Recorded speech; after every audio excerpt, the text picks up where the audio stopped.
So this is 2, and this is the orange region.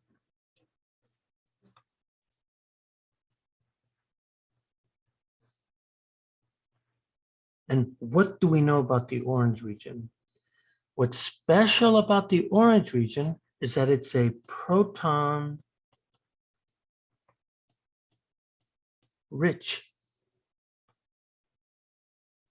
nuclei that are unstable, of course, that undergo inverse beta. Okay, it's the proton-rich region. So what am I talking about? So if I come in here and I paste this guy, what I'm seeing here is that I'm seeing this thing right here. The orange, you could see that the orange region actually splits. There's this big region right here. And I would say that right here, I would say that this is my proton-rich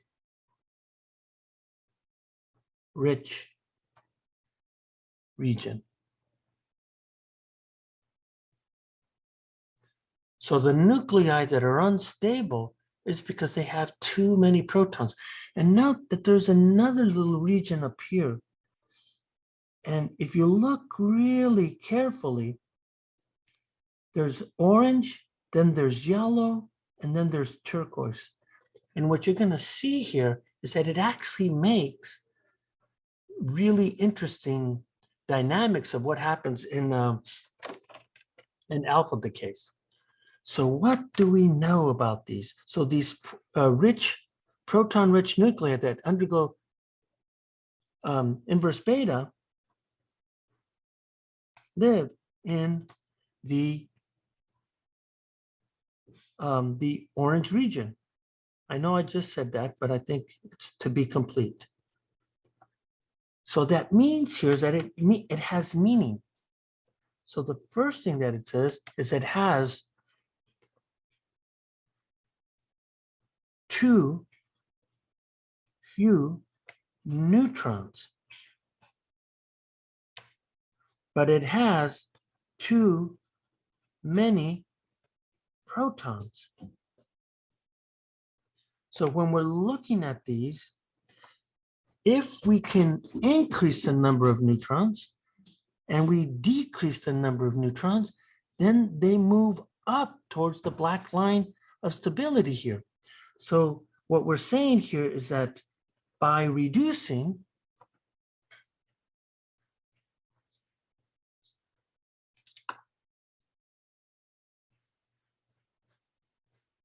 protons while increasing neutrons, they move towards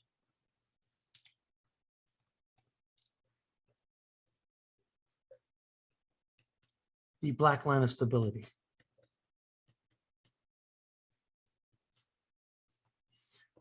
Now, what's kind of crazy here, what you're seeing here is that they're moving up, right? They're moving up.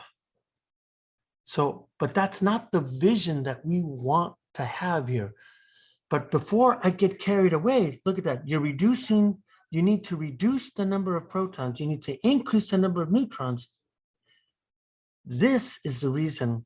So this process is the fastest or quickest way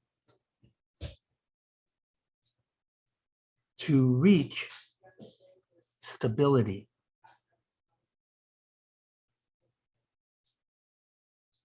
Via inverse beta decay.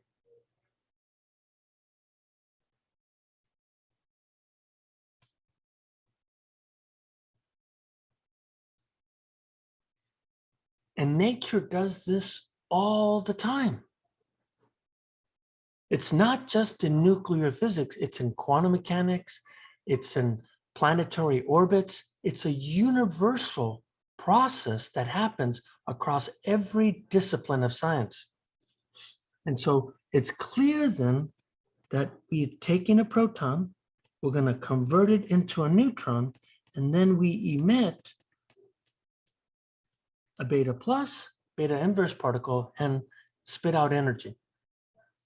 So when I look at this process here, I always view it in terms of a valley of stability. And what I'm saying here, and we've talked about this numerous times here, but if I'm in the region here, even though you hear me say below the black line, that's where the orange is at, that's not the way I think about it. Because all unstable nuclei want to be at the black line of stability. Nature forces them to move in that direction. So when I'm looking at these, we have these decays, and these decays keep happening until they land there. So if I have some unstable nuclei, that unstable nuclei always moves towards the stability region. And of course, this region is the unstable region. So we're looking at this thing always from that perspective, or it's most useful to look at it from that perspective. So now the question, what does the NP ratio tell us? Because that's really what we got to look for. So what we want to do is that I need to find my mouse so that I can move my screen up. But what we're after, as I've already said here, is that now let's look at the NP value. So these unstable nuclei have too small of a NP ratio. So when I look at the NP, we remember that this is, of course, the number of neutrons.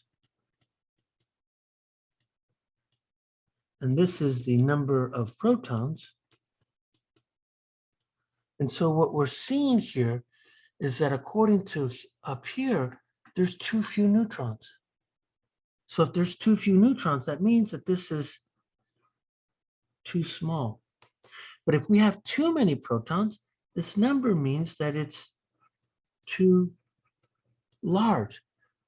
So if it's too large, what does beta, inverse beta decay? Now note, I'm putting a plus there to remind us that it's inverse beta. What it's going to do here is that it's going to increase the NP ratio. That's what it's supposed to do. And so by increasing it, it moves it towards the black line of stability. So what I want to do here is that to show you, let's talk about some examples here. And we want to look at the NP values again and again and again. So here we go. So the example that I'm going to use, which I think is a very tricky example, but that's the way nature behaves. So let's go look at this thing here. So this is sodium, right? Sodium is such a cool element. So if you look at sodium, this is what we see. This is our sodium right here. So what I know about sodium is it has 3 isotopes that exist in nature. So there are 3 isotopes in nature of sodium. Now, a lot of times people think about sodium as sort of like salt. And yeah, I totally agree that that's the vast majority of sodium that exists in nature is this. And so it turns out to be 22, 23, 24. So the question that we want to do here is that by looking at their NP ratios,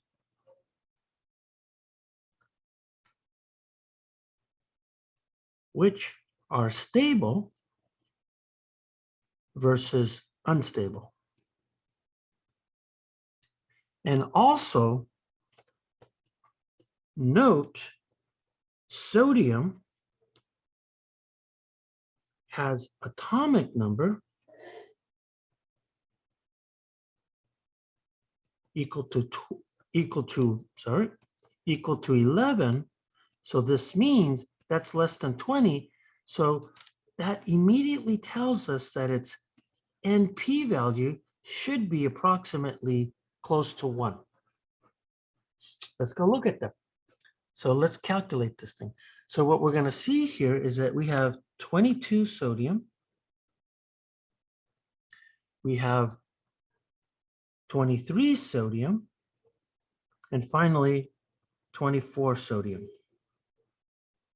So if I go and I calculate all of these, let's calculate the number of neutrons and protons. So I'm seeing here that this has 11 neutrons. This one has 12. This one has 13. So they all have 11 protons, of course, because it's sodium. So now let's look at these ratios. So if I look at the NP value for this, well, this is 11 over 11. That's 1. And we got to be saying, that's fantastic. That's close. You can't get better than that. So I would expect that that would be stable. Now, if I look at these others here, I have NP equals to 12 over 11. And this is 1.1. Again, I would think that would be stable. And then if I look at NP, for this guy, I get 13.11. This is 1.2. I would say that that would be unstable. So just looking at the numbers, my guess is this is stable because, it's right at 1. I would think that this is stable. And I would think that this is unstable. So let's look at these numbers. So why do I think this is unstable? So my thinking goes like this. Thinking is this number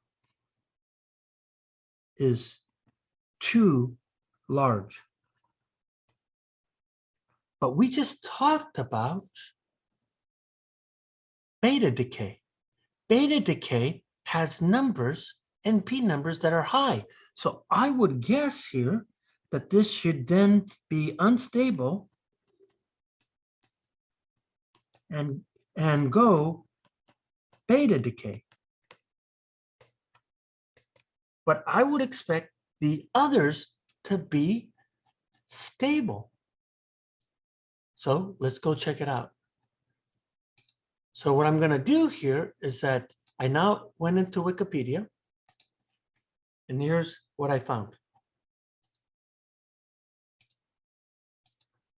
I see here is that, look what oh, damn, that's not what I wanted. I did that highlight on purpose here. Let me see if I can get rid of that. There we go. So if you look at this thing, these are the isotopes of sodium. And check this out. Sodium 22 is unstable. So from this table, we find here is that, check this out, 22 sodium is unstable. And when I first saw that many years ago, I went like, I just don't believe it. this is like textbook NP value, and it's unstable. So that means here, because it's unstable, that means it does not lie on the black line, the black line of stability. And you're going to see why in a minute. And so I expected here that 24 sodium is unstable. And we expected here that this would be beta decay. And you could see that in yellow, excuse me, in green here, you could see that it does go beta decay. So, hey, that's pretty good then. We knew that that was the case. And again, this is because NP was too large. So it's going to try to reduce that. And we can see here that sodium 23 is the most common isotope. In fact, it's almost 100%. So that means it's probably like 99.9999% of sodium 23 is what we observe in nature, which means that this sodium 23 is what is in salt. So here we go. Let's look at this thing here now. So again, as expected, sodium 23 is stable and the most common isotope.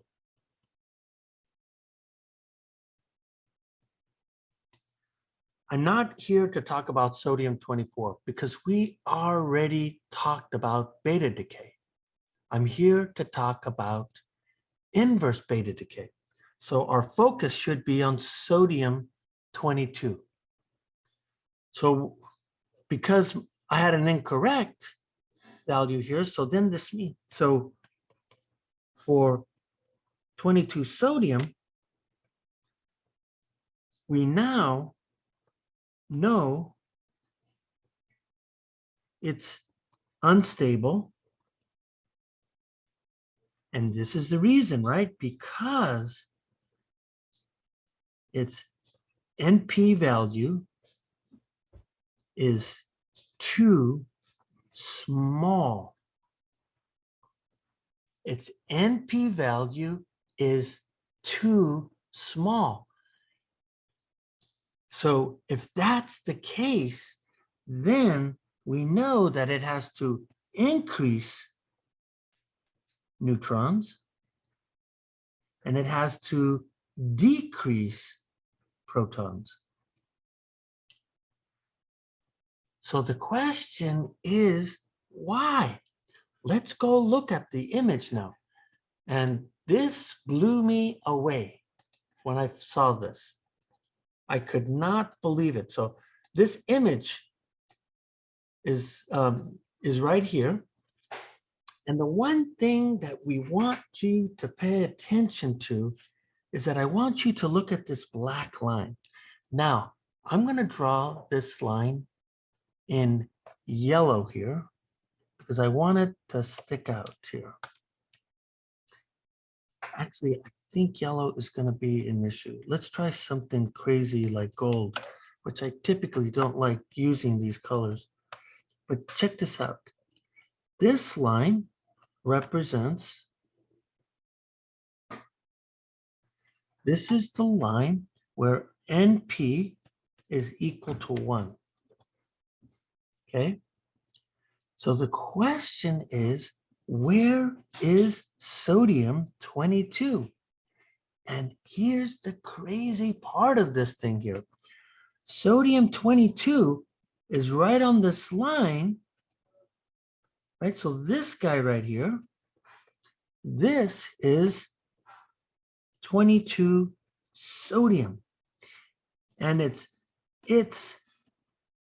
on the line NP equal to 1, but it's below the black line of stability. So it's not in the band. It just misses the band, which is crazy here. So again, this just tells me here is that sodium 22 just misses the black line and needs to move upwards. So here we go. So if I look at sodium, and I know it's going to go because it's in the orange region. So now here's what we got to do. So we know it goes beta decay. So I start off with sodium. So let's check this out. I have sodium 22. And now it goes inverse beta decay. And as it goes inverse beta decay, we know that inverse does not change the number of nucleons, the atomic mass, but it reduces the number of protons by 1. So now we have 10 protons. And of course, that means we have a new element. And then it emits this plus this. So now all we got to do here is that we have to do what? We have to determine what element this is. So when I look at this element, that's element number 10, and element number 10 is neon. So if I look at this thing here, this is neon. So that's number 10. So this tells me here that what this is really equal to is that it's really equal to 22, 10 neon plus, of course, this plus this. So we now know what the reaction is. So let's go look at this thing now. Okay, let's go look at these values. So if I look at these values, what am I seeing here? So the NP values, let's not look at this yet. So what we want to do here is that, so we know that inverse beta decay does what? Well, we know that we start off with sodium, and we're starting off with 22, and we have 11. So that means that I have 11 protons, and I'm going to have 11 neutrons. So then when I compare this to neon, I'm going to get neon that has what? Neon has, it has, what is it? It has 22. And then that means when I subtract this from 10, we're seeing here that now I have 12 neutrons, and now I have 10 protons. And exactly what we would expect here, right? This is an increase of 1, right? So here, what we're seeing, there's an increase of neutrons. And then down below here, we're seeing that there's a decrease in protons as we do that. And so that makes it move into the black line of stability here. So that means if I go look at neon, where is neon? It's 22 and 10. And this is where it lands, right here. So this one's always a tricky one to draw here. But after looking a fair amount, it just turns out to be right here at the corner. So when I look at that guy right there, this guy is, this is going to be 2210 neon, and it lands on the band of stability here. So if I start to look at these things here, right? If I start to draw them out, you can see here that this guy, well, I don't think I have to draw them, but what you're seeing here is that you're seeing what? It's moving in which direction? It's moving in that direction. It's moving upwards onto the black line of stability. So now that we see that it's moved in, let's go look at the NP values now.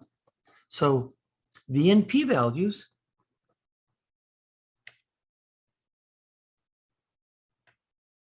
are going to be what? So the NP ratio for this guy, which was 11/11, that's equal to 1. So what does this guy tell me? This is going to be 12/10, 1.2. So look at that. It increased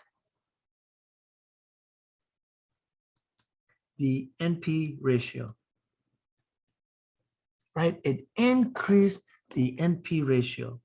And so these numbers, you could see here, that value, I would have guessed, is not stable.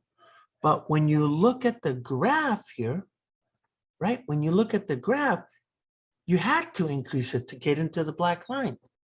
That's why it goes beta inverse. So the question is, which I failed to show you here, I then went into Wikipedia and I just looked to see if this was true here. And what you're looking at here is that, look at that, neon 22 is stable, and therefore it should be on the black line. That's why it looks like that. So again, picture-wise, what am I seeing?